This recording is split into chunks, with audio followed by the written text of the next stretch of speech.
Olá pessoal do sétimo ano, tudo bem com vocês? Vamos aí para mais uma aula de História, capítulo 16, Reações contra a Metrópole, né? Bom, esse capítulo, pessoal, como o próprio título já diz aí, reações contra a metrópole, no sentido de que o povo brasileiro, né, o povo nascido aqui no Brasil, vai começar a se revoltar contra a dominação portuguesa no Brasil, né? Ou seja, a coroa portuguesa ela interferia muito na economia nas colônias, né? Então, por causa dessa interferência, começa a surgir uma insatisfação. Interferências essas que vai girar em torno de arrecadação de impostos, também de conceder privilégios a portugueses instalados aqui no Brasil.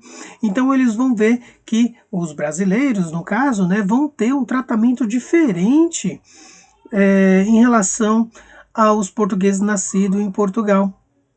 Então aí a população, né, os colonos, começam a observar que algo precisa ser feito, não é?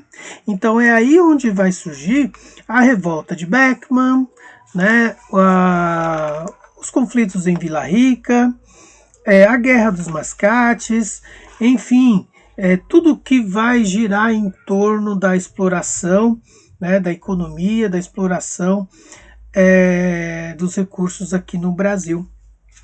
Então essa população brasileira, né, que detinha aí uma grande parcela de produtividade, né, que beneficiava a coroa portuguesa, ela começa a ficar no prejuízo. Então, ficando no prejuízo, começa a se revoltar, né? Então, assim, eles vão começar a protestar dentro de um contexto de não independência ainda, tá? E sim, mas dentro de um contexto de independência econômica, tudo bem? Então aí, desde lá dos acontecimentos que ocorreu com a expulsão dos holandeses do Nordeste, vai se construir um sentimento nativista, né, de caráter regional, né, de cunho econômico, que vai então lutar por essa independência política. Tudo bem? Bom, gente, então esse sentimento, né, que estava aí entre os brasileiros, esse sentimento nacionalista e de ideal de liberdade econômica, ele vai começar aí então se voltar, né, no caso da revolta de Beckman, né, vai se revoltar, né, vai se surgir por causa das revoltas, das insatisfações dos chamados, né, colonos, né, insatisfeitos, né, no caso os brasileiros insatisfeitos com o que Portugal criou, a chamada Companhia Geral do Comércio. Ou seja, por que Portugal cria essa chamada Companhia Geral do Comércio? Justamente para fazer com que os colonos brasileiros fiquem presos, amarrados a uma relação comercial somente com a coroa portuguesa e também sujeito às cobranças de impostos, de taxas, né, feitas pela coroa portuguesa, sem uma forma de negociação, sem uma forma de estipular valores, né, para fazer com que eles possam pagar essas taxas. Então, no caso aí, a coroa portuguesa vai agir, né, por meio de não um diálogo, né, e sim uma imposição referente às transações comerciais e também referente às taxas que eles deveriam pagar por meio dessas transações comerciais, certo? Então, no caso aí, os colonos, né, os colonos brasileiros, né, eles tinham que comprar produtos somente de Portugal, não poderia comprar de nenhum outro país, e esses produtos eram caríssimos, né? Preços muito caros. Em contrapartida, a coroa portuguesa iria comprar os produtos, né, feitos pelos colonos brasileiros.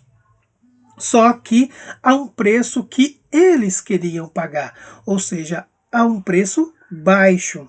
Então, é aí que começa o desentendimento, pois eles viam, né, Os colonos portugueses viam que a coroa portuguesa lucrava muito vendendo seus produtos, e eles, colonos portugueses, lucravam pouco. Então, lucrando pouco e pagando caro por um produto era prejuízo. Então, eles falaram, né, os colonos portugueses decidiram, opa, não, assim está errado, estamos no prejuízo. Então, temos que nos manifestar.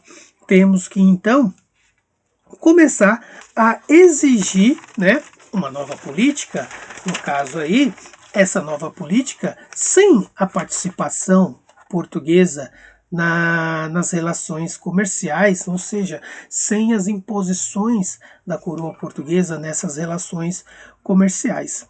Bom, então aí gerou uma crise, né, que resultou, né, na produção, né, dos produtos agrícolas. E então os colonos eles começaram a ter um outro problema também, que além de ter poucos recursos para investir, né, no que eles faziam, no que eles plantavam, no que eles produziam, eles começaram a ter um outro problema, que foi na mão de obra escrava. Para poder, não obter um trabalho nas lavouras, era por meio de mão de obra escrava. E para conseguir isso, somente da coroa portuguesa. E esses escravos eram caríssimos, né? Sendo caríssimos, eles tinham um outro problema, que era ter que arcar, né, com essa imposição nesses valores, né, altíssimos. Então, começa-se aí a ter, né, novos sentimentos de revolta, né, de insatisfação, que então a coroa portuguesa, para poder então acalmar os ânimos, né, começa então a querer negociar. Essa negociação vai girar em torno do quê? Olha, vocês precisam, né, de escravos, nós iremos entregar para vocês, né, mas só que a esses preços do jeito que estavam, que eles não concordavam. Então eles falaram, opa, peraí, não tem como negociar desse jeito. Não aceitaram, não começaram a comprar esses escravos, porque eles não tinham dinheiro. Então o que começa a ser feito?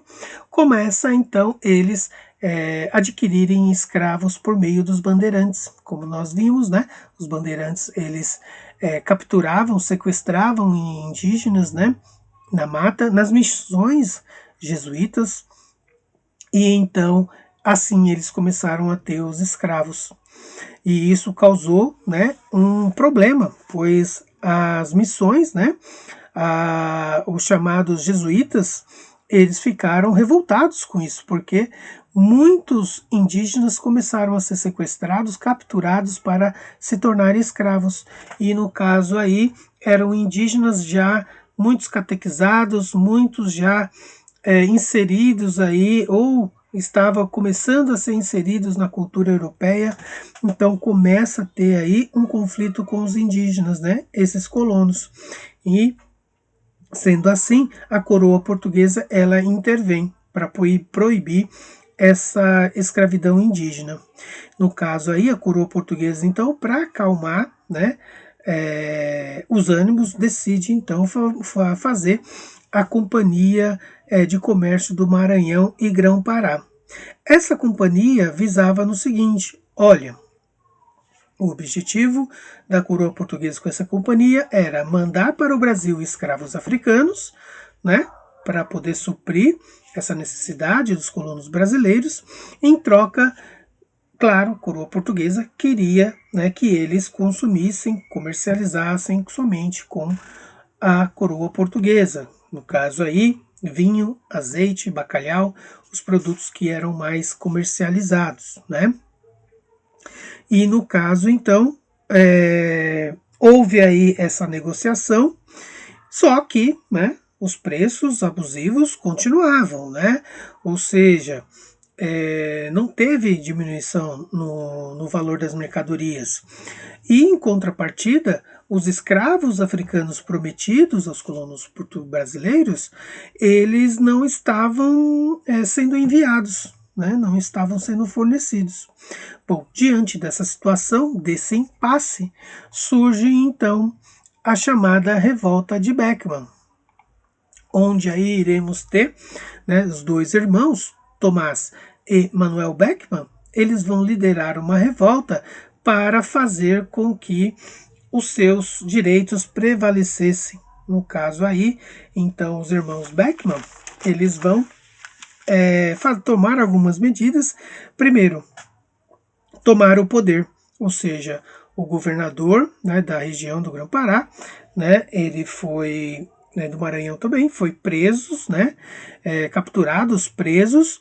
Os jesuítas foram expulsos do Brasil, né, expulsaram eles, invadiram armazéns, né, controlados ali pelo governo, no caso armazéns onde estocavam mercadorias, muitas mercadorias foram saqueadas, né, roubadas, e diante disso a coroa portuguesa ela reagiu no sentido de repressão, né, no sentido com mãos de ferro ali e coibindo, né, toda essa revolta. No caso aí, os responsáveis foram presos, né, outros foram executados, né, de uma forma violentíssima. E os jesuítas, no caso aí, voltaram para o Brasil, né, voltaram com mais poder ainda para poder catequizar mais indígenas ainda, né. Bom, então, assim foi a revolta de Beckman, né, no Maranhão, melhor dizendo, né? Eu falei Grão-Pará, o governador do Maranhão, que foi sequestrado e preso, tá, gente? Depois veio a Guerra dos Mascates, que foi em Pernambuco, de 1710 a 1711. Essa revolta girou em torno, pessoal, de dois grupos, né? No caso, os comerciantes de Recife, conhecido como os Mascates, eles eram portugueses, e os senhores de engenho de Olinda.